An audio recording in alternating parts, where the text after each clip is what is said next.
கர்த்தருடைய நாமம் மகிமைப்படுவதாக. கர்த்தர் பெரிய காரியங்களை செய்து கொண்டே வருகிறார். அல்லேலூயா. எங்கள் விண்ணப்பத்தை கேட்பவரே, எங்கள் கண்ணீரை காண்பவரே, ஜெயம் தருபவரே, ஸ்தோத்திரம் ஏசையா. எங்கள் விண்ணப்பத்தை கேட்பவரே, எங்கள் கண்ணீரை காண்பவரே, ஜெயம் தருபவரே, ஸ்தோத்திரம் ஏசையா. ஒரு விசை கூட எங்கள் விண்ணப்பத்தை கேட்பவர் அல்ல உயர்த்தி எங்கள் நீரை காண்பவரே, ஏசையா, ஜெயம் தருபவரே, ஸ்தோத்திரம் ஏசையா.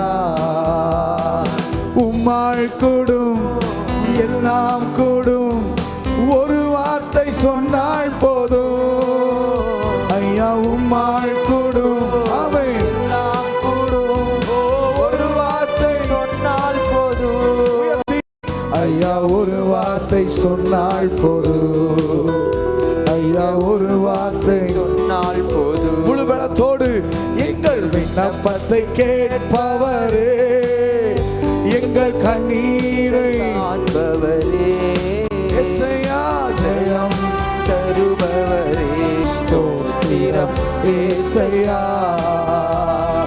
மனதுருகி கரம் நீட்டி அதிசயம் செய்பவரே, அல்ல சோத்திரமணி. மனதுருகி கரம் நீட்டி ஐயா அதிசயம் செய்பவரே, ஐயா அதிசயம் செய்பவரே, ஐயா அதிசயம் செய்பவரே. எங்கள் விண்ணப்பத்தை கேட்பவரே, எங்கள் கண்ணீரை காண்பவரே, ஐயா ஜெயம் தருபவரே, ஸ்தோத்திரம் ஏசையா. எங்கள் விண்ணப்பத்தை கேட்பவரே, எங்கள் கண்ணீரை காண்பவரே, ஜெயம் தருபவரே, தருபவரே, ஆமென். ஸ்தோத்திரம் ஏசையா. என் நோய்களை சிலுவையிலே சுமந்து தீர்த்தீரையா ஐயா, சுமந்து தீரையா.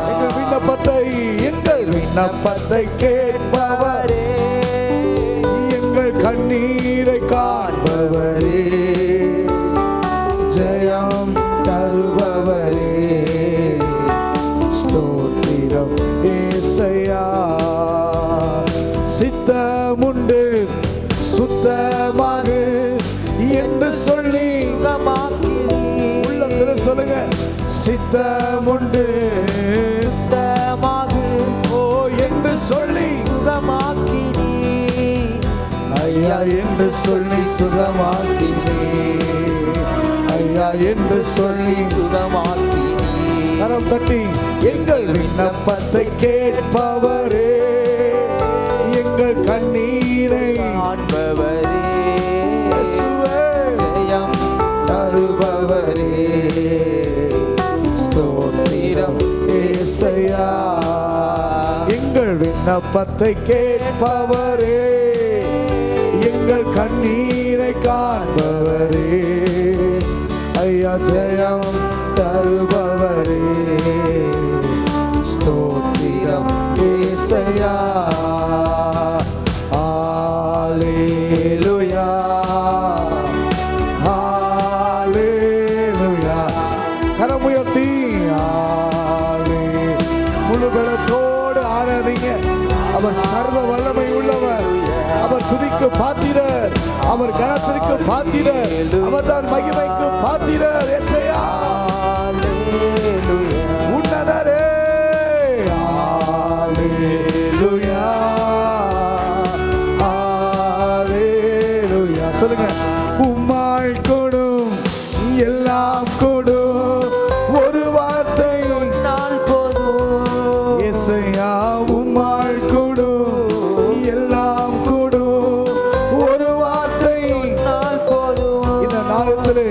ஐயா ஒரு வார்த்தை சொன்னால் போதும். ஒரே ஒரு வார்த்தை சொல்லுங்கப்பா, ஒரு அற்புதம் நடக்கும். என் ஆண்டவர் ஒரே வார்த்தை, ஐயா ஒரு வார்த்தை சொன்னால் போதும். ஐயா ஒரு வார்த்தை சொன்னால் போதும். முழுபலத்தோடு எங்கள் விண்ணப்பத்தை கேட்பவரே, எங்கள் கண்ணீரை காண்பவரே, ஐயா சுகம் தருபவரே, ஸ்தோத்திரம் ஏசையா. எங்கள் விண்ணப்பத்தை கேட்பவரே, இரட்சகரே, காண்பவரே, உன்னதரே, ஜெயம் தருபவரே, ஏசையா. ஸ்தோத்திரம் ஏசையா. Hallelujah, Hallelujah. ஏசையா. நீங்க பாட பாட அற்புதம், பாட பாட விடுதலை. முழுபலத்தோடு ரெண்டு கர உயர்த்தி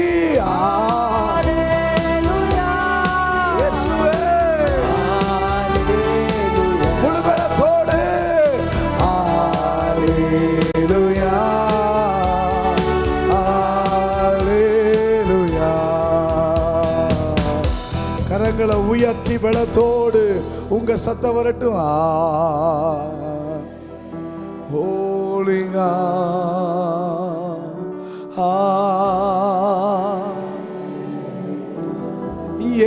எபினேசரே, எபினேசரே, இதுவரையில் உதவி நீரே. எபினேசரே, எபினேசரே, இதுவரையில் உதவி நீரே.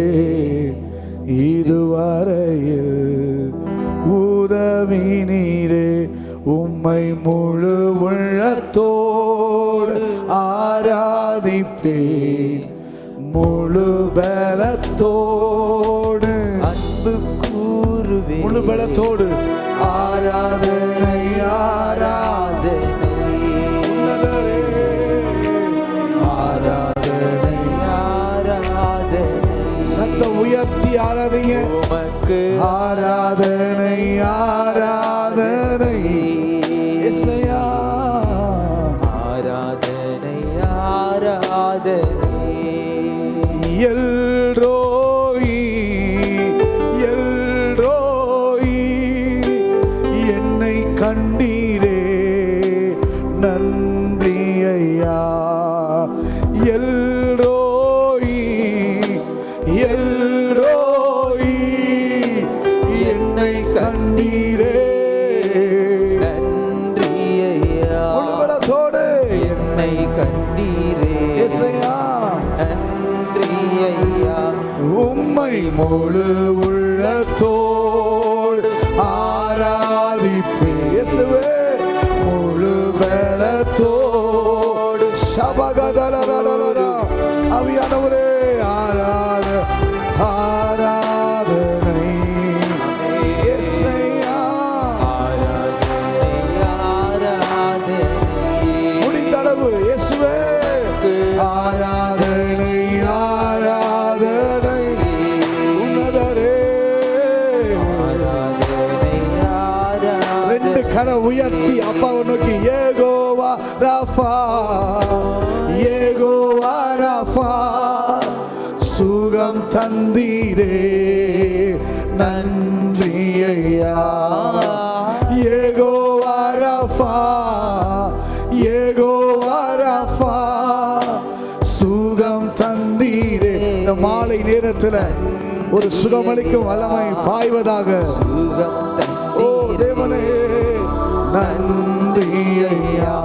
உம்மை முழு உள்ளத்தோடு ஆராதிப்பேன், முழு பலத்தோடு அன்பு கூறுவே. ரெண்டு கர உயர்த்தி ஆராதனை ஆராதனை இயேசுவே.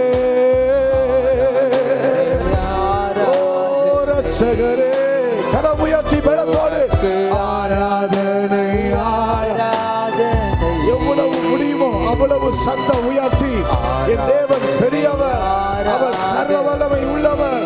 நீங்க பாடும்போதே அற்புதம், நீங்க பாடும்போதே விடுதலை, நீங்க பாடும்போதே மகிமை, நீங்க பாடும்போதே தேவ கிருபை ஒவ்வொருவர் மேலும் மகிமை வெளிப்படுவதாக.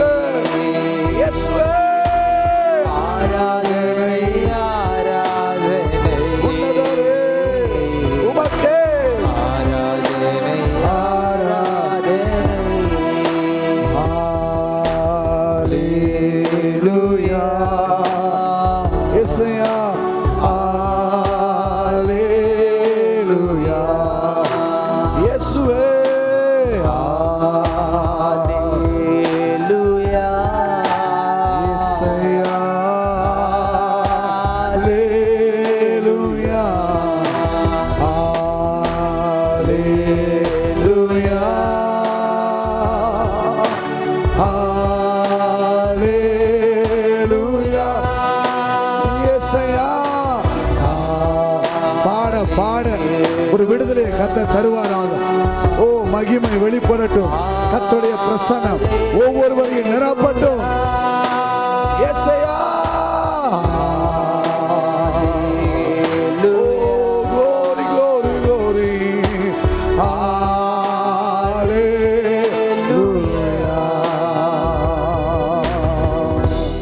உங்க சத்தம் மட்டும் உயர்த்தி oh yes Lord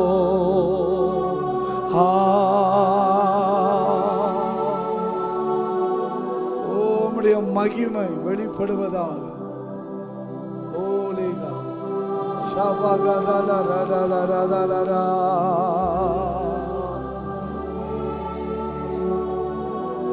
மகா பரிசுத்தம் நல்ல ஆண்டவரே, உம்மை நன்றியோடு நாங்கள் ஸ்தோத்தரிக்கிறோம்.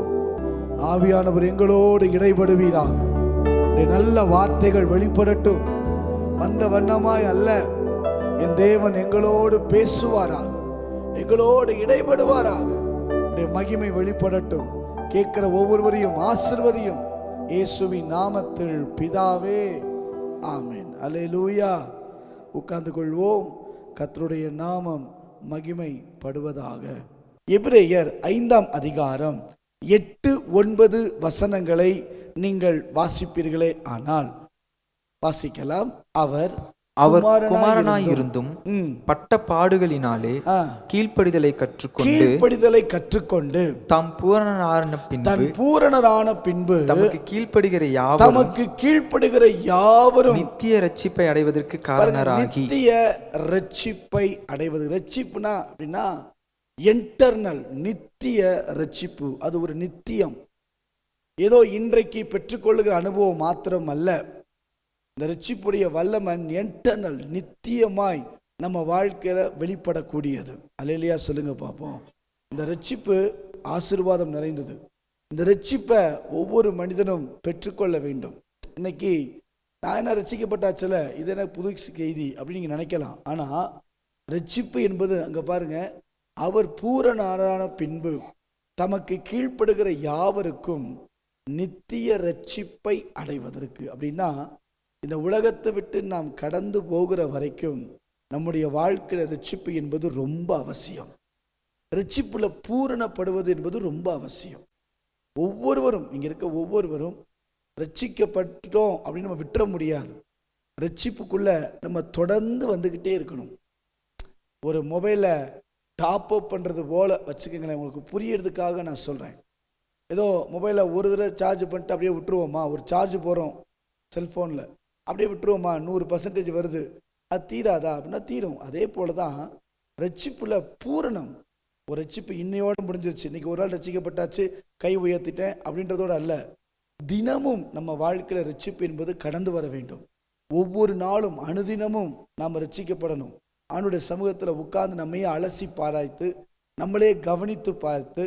ஏன்னா இந்த ரட்சிப்புக்கு இன்னொரு காரியம் நான் சொல்கிறேன் பாருங்களேன். வாசிக்க நீங்கள் கேட்டிங்கன்னா வாசிக்கலாம். Thank you father. அவர் எப்படி நமக்கு ரட்சிப்பை அவர் வெளிப்படுத்துகிறார் அப்படின்னா நீங்கள் வாசித்து பாருங்க. எபிரேயர் 9ஆம் அதிகாரம் 12வது வசனத்தை நீங்கள் வாசித்து பார்த்தீங்கன்னா அங்கே சொல்லப்படும் நித்திய மீட்பை நமக்கு உண்டாக்கினார் அப்படின்னு போட்டிருக்கோம். வாசிங்க பார்ப்போம். வெள்ளாட்டுக்கடா இளங்காலை இவைகளுடைய இரத்தத்தினாலே அல்ல தம்முடைய சொந்த இரத்தத்தினாலும். நல்லா கவனிங்க, ஏன் ரட்சிப்புக்குள்ள காரணம்? சொந்த இரத்தத்தினாலும் ஒரே தரம் மகா பரிசுத்த ஸ்தலத்திலே பிரவேசித்து நித்திய மீட்பை உண்டு பண்ணினார். நித்திய மீட்புனா நித்திய ரட்சிப்பு. நமக்கு ஆண்டவர் ரட்சிப்பை எப்படி உண்டு பண்ணியிருக்கிறார்னா தம்முடைய சொந்த இரத்தத்தினால். அந்த இரத்தம் நம்முடைய வாழ்க்கையில தினமும் தெளிக்கப்படுமானால், அந்த ரட்சிப்பின் அனுபவம் தினமும் ஒரு மனுஷனுடைய வாழ்க்கையில கடந்து வருமானால், நிச்சயமா சொல்றேன், எந்த சத்துருவும் எந்த பலவீனமும் எந்த தீங்குகளும் எந்த காரியமும் நம்ம வாழ்க்கையை அணுகவே முடியாது. முதல்ல கர்த்தரை விரும்பி தேடணும். நான் என் வீட்டுக்கு ரட்சிப்பு வரணும்னா, என் வீட்டில் சுகம் வரணும்னா, என் வீட்டில் சந்தோஷம் பெருகணும்னா, என் வீட்டில் சமாதானம் உண்டாகணும்னா, ஏன்னா இதெல்லாம் ரட்சிப்புக்கு சம்பந்தம். என் வீட்டில் ஆசீர்வாதம் பெருகணும்னா, என் வீட்டில் இருக்க பிரச்சனைகள் போராட்டங்கள் மாறி மிக மகிமையான காரியங்களை அதிசயங்களை நான் பார்க்கணும்னா, நான் முதல்ல விரும்பி தேடணும். ரெண்டாவது விரும்பி அழைக்க வேண்டும். இயேசுவை அவன் அழைச்சிட்டு போனது சும்மா அழைச்சிட்டு போகல, அவன் விரும்பி அழைத்து கொண்டு போனான். லூக்கா 19:6 பாத்தீங்கன்னா, அவன் சீக்கிரமாய் இறங்கி சந்தோஷத்தோட அவரை அழைத்து கொண்டு போனான். முக்கியம். கர்த்தரை எப்படி கொண்டு போகணும் தெரியுமா? சந்தோஷமா. ஏதோ என்ன ஆசீர்வதிக்கணும் அதுக்காக வாங்க ஏசப்பா, ஏதோ என்ன நடத்தணும் அதுக்காக வாங்க ஏசப்பா. கர்த்தரை அப்படி நீங்க நேசிக்க கூடாது. கர்த்தரை அப்படி நீங்க தேடினீங்கன்னா அதுல எந்த பலனும் இருக்காது. ஆதாயத்துக்காக வாழ்க்கையில சந்தோஷம் எனக்கு வேணும் அல்லது ஆதாயத்துக்காக தேடாம, அங்க பாருங்களேன், சீக்கிரமா. அப்படின்னா ஏன் அந்த வசனம் அப்படி எழுதி வச்சாருன்னு தெரியல. அவன் இறங்கி வந்து அழைத்து, அப்படி கூட போடல, சீக்கிரமா. அப்படின்னா அவனுக்கு அவ்வளோ சந்தோஷம். என்னை ஏசப்பா வீட்டுக்கு வராருன்னு சீக்கிரமா, குயிக்லி, வேகமா. அவன் எவ்வளவு வகை தேடினானோ அங்க வந்து சொல்றாரு, இறங்கி வாப்பா, இன்னைக்கு நான் உன் வீட்டில் தங்குறேன். சொன்ன உடனே அவனுக்கு புரிஞ்சிருச்சு, இன்னைக்கு என் வீட்டில் ஏதோ நடக்க போகுது, என் குடும்பத்துக்குள்ள இயேசு வந்துட்டார், ஏதோ நடக்க போகுது. அவனுக்கு அந்த சந்தோஷம். அவன் விரும்பி அவரை அழைத்து கொண்டு போ, சந்தோஷமா. எத்தனை வருஷங்கள் ஆச்சு வந்து சபைக்கு. ஆனால் யோசிச்சு பாருங்க, ஆண்டவரை கூட்டிட்டு போகும்போது எப்படி கூட்டிட்டு போயிருக்கோம்? துக்கத்தோடு கூட்டிட்டு போயிருக்கோமா? வேற வழி இல்லாம கூட்டிட்டு போயிருக்கோமா? இல்லை வேற வழி இல்லாம சரி வந்துடா, நீ வந்தாதான் நடக்கும் அப்படின்ற ஒரு ஆதாயத்தோடு கூட்டிட்டு போனேன்னா, இல்லை நான் விரும்பி கூட்டிட்டு போனேன்னா. உங்க குடும்பத்துக்குள்ள ஒரு ரட்சிப்பின் வல்லமையை நீங்க பார்க்கணும்னா, இன்னைக்கு நீங்க போகும்போது இயேசுவை விரும்பி அழைத்து கொண்டு போங்கள். கரங்களை உயர்த்தி அருளியா சொல்லுங்க பார்ப்போம். விரும்பி அவர் என் கூட வரணும். அவர் என் கூட வந்தா, என் முன்னாடி அவர் போனா, என் குறைகளை கர்த்தர் மாற்றுவார். என் முன்னாடி அவர் போனா என் தடைய கர்த்தர் நீக்குவார். என் முன்னாடி அவர் போனா எவனும் எனக்கு எதிர்த்து நிற்க முடியாது, யாரும் நிற்க முடியாது. எல்லா தடையும் மாற்றுவார். விரும்பி அவரை விருப்பமா அழைச்சிட்டு போகணும், அதான் முக்கியம். நிறைய பேர் அழைச்சிட்டு போறாங்க, ஆனா விரும்பி அழைச்சிட்டு போறாங்களன்னு எனக்கு தெரியல. லூக்கா 10:39 வாசிச்சு பார்த்தீங்கன்னா, அங்கே மரியாதை குறித்து வார்த்தை சொல்லப்படுகிறது. வாசிக்கலாம். லூக்கா 10:39 நீங்க வாசித்து பாருங்க. அவளுக்கு மரியாள் என்னப்பட்ட ஒரு சகோதரி இருந்தாள். அவள் இயேசுவின் பாதத்தருகே உட்கார்ந்து விரும்பி வசனத்தை கேட்டுக்கொண்டிருக்க, விரும்பி, விருப்பம், அந்த விருப்பம், அந்த சந்தோஷம் அது இருக்கணும். விரும்பி அழைத்து கொண்டு போது, என் வீட்டுக்கு வாங்க, என் வீட்டில் உட்காருங்க, இன்னைக்கு ரட்சிப்பு வந்தே ஆகணும், இன்னைக்கு சுகம் கிடைச்சே ஆகணும். இன்னைக்கு வீட்டுக்கு இயேசுவே வீட்டின் தலைவர். ஆனால் போய் பார்த்தா இயேசு மட்டும்தான் ஓரமாக இருப்பார், மற்ற டிவி தான் வீட்டின் தலைவராக இருக்கும். யோசித்து பாருங்க, செல்போன் தான் வீட்டின் தலைவராக இருக்கும் நிறைய குடும்பங்களில். யோசித்து பாருங்க, மற்றது தான் தலைவராக இருக்கும், ஆனால் இயேசு தலைவராக இருக்க மாட்டார். ஆனால் போர்டு மட்டும் இயேசுவே வீட்டின் தலைவர். இன்னைக்கு யோசிச்சுட்டு போங்க, மனசுக்குள்ள யோசிங்க, என் வீட்டின் தலைவர் யாரு? என் வீட்டுக்குள்ள அவரை நான் எப்படி வச்சிருக்கேன்னா, அவரை நான் சந்தோஷமா அழைச்சிட்டு போகணும். என் வீட்டுக்குள்ள நான் போகும்போது, ஏசப்பா வாங்க, ஒரு சாதாரண ஒரு தெரிஞ்சவங்க வந்தாங்கன்னா எப்படி வரவேற்கிறோம்? இன்னைக்கு நீங்க உள்ளத்துக்குள்ள, உங்க இல்லத்துக்குள்ள சொல்லுங்க, இல்லை இதுதான் முதல் இல்லம், உங்க இல்லத்துக்குள்ள அவரை விரும்பி அழைத்தால் இன்னைக்கு உங்களுக்கு ரட்சிப்பு உண்டாகும். உங்கள் இல்லத்துக்குள், உங்க உள்ளத்துக்குள் விரும்பி அழைத்தால் உங்களுக்கு ரட்சிப்பு உண்டாகும். உங்கள் இல்லத்தில் விரும்பி அழைத்தால் உங்கள் குடும்பத்தில் அதிசயங்கள் நடக்கும். நான் சொல்றது புரியுதுங்களா? உங்க உள்ளத்துக்குள்ள எவ்வளவு விரும்பி அழைக்கிறீங்களோ அந்த அளவு உங்களுக்கு உயர்வு, மேன்மை, சந்தோஷம், சமாதானம், ஆசீர்வாதம், எவ்ரிதிங் எல்லாத்தையும் கர்த்தர் தருவார், பாதுகாப்பை தருவார். இதே உங்க குடும்பத்துக்குள்ள, உங்க இல்லத்துக்குள்ள உங்க இயேசுவை உண்மையா விரும்பி அழைச்சிட்டு போனீங்கன்னா உங்க குடும்பம் பாதுகாக்கப்படும். யோபின் குடும்பத்தை வேலி எடுத்ததை போல கர்த்தர் வேலி அடைப்பார். உங்க குடும்பத்தை பாதுகாப்பார். உங்க குடும்பத்துல தேவன் கிருபையா இருப்பார், ஆசீர்வாதங்களை தருவார். விரும்பி அழைத்து கொண்டு போங்கள். அல்லேலூயா சொல்லுங்க பார்ப்போம். மூன்றாவது இந்த ரட்சிப்புடைய வல்லமையை நான் பெற்றுக்கொள்ளணும்னா மூன்றாவது விரும்பி விட்டு கொடுக்க வேண்டும். முதல்ல விரும்பி தேட வேண்டும். ரெண்டாவது விரும்பி அழைத்து கொண்டு போக வேண்டும். மூணாவது விரும்பி விட்டு கொடுக்க வேண்டும். அந்த பகுதியில் நீங்க கவனிச்சு பார்த்தீங்கன்னா அந்த சகையு அவன் விரும்பி எதை தெரியுமா விட்டு கொடுக்குறான்? யாருக்கிட்டையாவது நான் வாங்கியிருந்தேன், அநியாயமாய் நான் வாங்கியிருந்தேன், ஆனால் நான் திருப்பி நாளத்தனையா திருப்பி கொடுக்கிறேன். 19ஆம் அதிகாரம் 8வது வசனம் வாசித்து பாருங்க. சகேயு நின்று, இன்னும் வீட்டுக்கு போல சகேயு நின்று கர்த்தரை நோக்கி ஆண்டவரே, என் ஆஸ்திகளில் பாதியை ஏழைக்கு கொடுக்கிறேன். நான் ஒருவனிடத்தில் எதையாகிலும் அநியாயமாய் வாங்கினதுண்டானால். அது நிறைய பேர் அவன் அநியாயமா வாங்கிட்டான். அவங்க சொல்றதை கவனிங்களேன். எதையாகிலும் அநியாயமாய் வாங்கினதுண்டானால், அந்த அளவுக்கு சொல்றானா அவன் அநியாயமா வாங்கல. வாசிங்க, வாங்கினது உண்டானால் நாளத்தனையாக திரும்ப செலுத்துகிறேன் என்றான். சொல்றான் பாருங்களேன், நான் நாளத்தனையா திருப்பி கொடுத்துறேன். அப்படின்னா அது சொல்றதுக்கு எவ்வளவு தைரியம் இருக்கணும். நான் வாங்கி அப்படின்னா அவனுக்கு எவ்வளவு சொல்லியிருப்பான், ஹானரா நான் வாங்கினதில்ல ஆண்டவரே, நான் என் காரியத்தை செய்தேன், நான் அநியாயமா வாங்கியிருந்தா கூட அதை நாளத்தனையா விட்டு கொடுக்கணும். ஆண்டவர் உங்க ரட்சிப்பை கர்த்தர் தரணும். அந்த ரட்சிப்புடைய ஆசீர்வாதம் வல்லமை உங்க வாழ்க்கையில உணரணும்னா எந்த பகுதியில நீங்க விட்டு கொடுக்காம இருக்கீங்களோ, ஆண்டவர் விரும்புகிற பகுதி இருக்கும். இயேசு விரும்பின பகுதி நம்ம ஏழைக்கு கொடுக்கணும். கொடுக்குறான் பாருங்களேன், ஏழைக்கு கொடுக்குறேன். அவன் சொல்றான், ஏழைக்கு நான் கொடுக்குறேன்.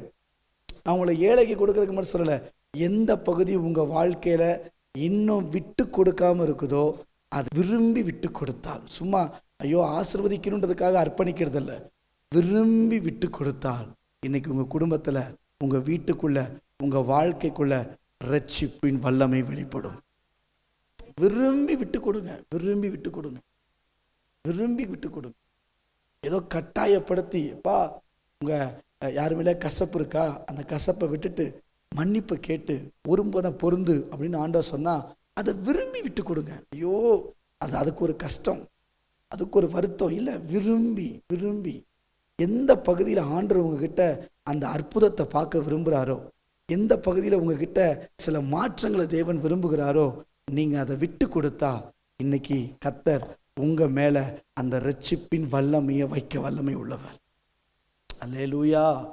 3 கருத்து ரொம்ப சுருக்கமாக நான் சொல்லியிருக்கிறேன். 1, ரட்சிப்பு உங்கள் வாழ்க்கையில் ரொம்ப முக்கியம். நான் சொன்னேன், நித்திய ரட்சிப்புக்கு தேவன் நம்மை நடத்துகிறார். ரட்சிப்பு என்பது ஒரு நாளில் நடப்பது அல்ல, ஒரு நேரத்தில் நடந்து விட்டு முடிச்சுட்டு போகிறது அல்ல. கடைசி வரை இந்த உலகம் முற்றும் முடிய என்னை ரட்சிக்க வல்லமை உள்ளவராக இருக்கிறார்.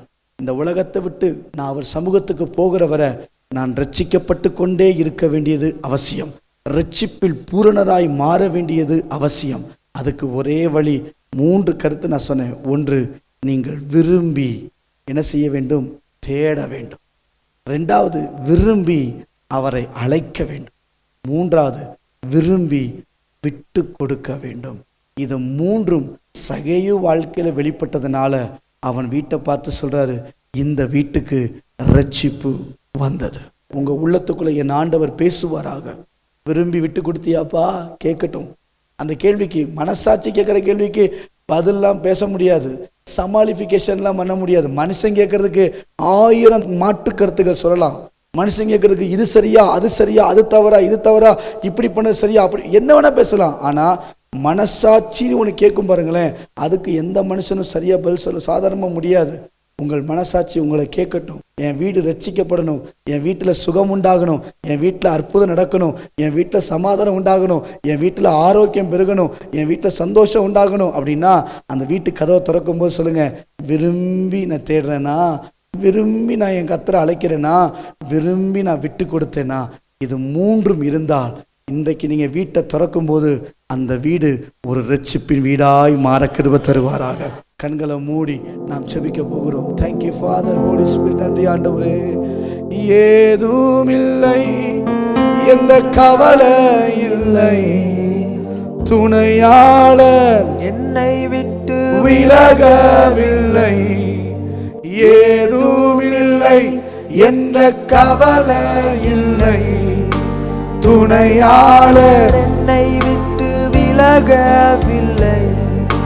சொன்னதை செய்திடும் தகப்பனவர், சொன்னதை செய்திடும் தகப்பனவர். நம்புவேன் இறுதி வரை இயேசுவே. நம்புவேன் இறுதி வரை. விரும்பி பாடுங்க பாப்போம். நம்புவேன், நம்புவேன் இறுதி வரை. உங்க உள்ளத்தை கர்த்தர் பார்க்கட்டும். நான் நம்புவேன் இறுதி வரை. என் ஓட்டத்தில் நான் தனிமை இல்லை, நேசித்தவர் என்னை வெறுக்கவில்லை. தோடு என் ஓட்டத்தில் நான் தனிமை இல்லை, நேசித்தவர் நேசித்தவர் என்னை வெறுக்கவில்லை. தகப்பன் வீட்டில் கொண்டு சேர்த்திடுவார், தகப்பன் வீட்டில் கொண்டு சேர்த்திடுவார். நம்புவேன் இறுதி வரை இயேசுவே. நம்புவேன் இறுதி வரை. கரம் உயர்த்தி சொல்லுங்க, நம்புவேன். நம்புவேன் ஒரு ரட்சிப்பின் வல்லமை கடந்து வரட்டும். நம்புவேன் இறுதி வரை. ஹல்லேலூயா, ஹல்லேலூயா, ஹல்லேலூயா, ஹல்லேலூயா,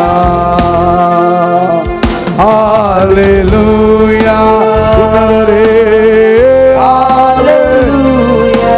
பரிசுத்தரே, நல்ல கரங்களை உயர்த்தி அப்பாவை நோக்கி ரெண்டு பேரத்தோடு ஹல்லேலூயா, ஹல்லேலூயா. ஆண்டவரே, பாடும்போது ஒரு ரட்சிப்பின் வஸ்திரம், ஒரு ரட்சிப்பின் வல்லமை உங்க வாழ்க்கையில கடந்து வருவதாக. எல்லா பலவீனங்கள் மாறட்டும், அற்புதங்கள் நடக்கட்டும், சுகம் உண்டாகட்டும், ஆசீர்வாதங்கள் உண்டாகட்டும், மேன்மைகள் உண்டாகட்டும். என் தேவன் கர்த்தருடைய கரம் பலமாய் கிரியை செய்வதாக.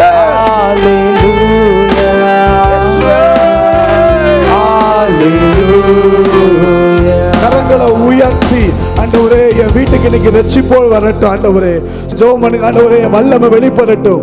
ஆண்டவரே, வல்லமை வெளிப்படட்டும், சுகம் வெளிப்படட்டும், ஆரோக்கியம் வெளிப்படட்டும், அற்புதங்கள் நடக்கட்டும். நான் என்ன எதிர்பார்த்து வந்தேனோ அதையெல்லாம் என் தேவன் எனக்காய் இந்த நாளில் அவர் செய்து முடிக்க போகிற கிருபைக்காய் ஸ்தோத்திரம். உம்முடைய கிருபை வெளிப்படுவதற்காய் நன்றி. என் தேவன் எனக்காய் பெரிய காரியங்களை செய்ய போகிறார், அற்புதங்களை செய்ய போகிறார், விடுதலையை தரப்போகிறார், சுகத்தை தரப்போகிறார், வல்லமையை தரப்போகிறார், மேன்மைகளை தரப்போகிறார், உயர்வுகளை தரப்போகிறார், ஆசீர்வாதங்களை தரப்போகிறார். தெய்வீக கிருபைகளை நான் என்ன எதிர்பார்த்து வந்தேனோ அதை எல்லாம் என் தேவன் எனக்காய் அவர் செய்து முடிக்க அவர் வல்லமை உள்ளவர். கைகளை தட்டி ஆவி நிரம்பி கேளுங்க பாப்போம். என் தேவன் எனக்காய் அற்புதங்களை செய்யார். ஓ glory glory. ஷபாகா தானாபா ராடாகா லாலா ராடாலாரா. ஆண்டவரே, வந்தவர்கள் வெறுமையாய் அல்ல, அற்புதம் நடக்கட்டும், அற்புதம் நடக்கட்டும். சரீரத்தில் எந்த பலவீனங்கள் இருந்தாலும் இப்பவே தெய்வீக சுகம், தெய்வீக வல்லமை, தெய்வீக அற்புதங்கள் வெளி நடக்கட்டும் என்று சொல்லி நான் செபிக்கிறேன். நீங்கள் எதிர்பார்த்திருக்கும் முடிவை கர்த்தர் உங்களுக்கு தந்தருளுவார். நீங்கள் எதிர்பார்த்திருக்கும் முடிவை கர்த்தர் உங்களுக்கு தந்தருளுவார். நீங்கள் பெருமையாய் போவது இல்லை, அதிசயத்தோடு, அற்புதங்களோடு, ஆச்சரியங்களோடு, சுகத்தோடு, விடுதலையோடு கர்த்தர் உங்களை அழைத்து செல்வார். உங்க வாழ்க்கையில ரட்சிப்பின் வல்லமை வெளிப்படட்டும். ஒவ்வொருவர் மேலும் நம்முடைய பலத்த கரம் இறங்குவதாக. கர்த்தருடைய ஆசீர்வாதத்தின் கரம் நீட்டப்படட்டும். பலப்படுத்துங்கப்பா, பலப்படுத்துங்கப்பா. Thank you holy spirit. நன்றி ஆண்டவரே. கரம் உயர்த்தி ஹalleluya ஹalleluya ஹalleluya ஹalleluya. ரெண்டு கரம் உயர்த்தி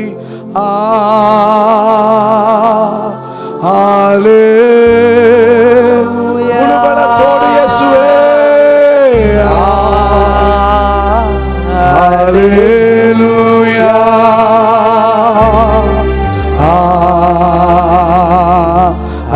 ஹalleluya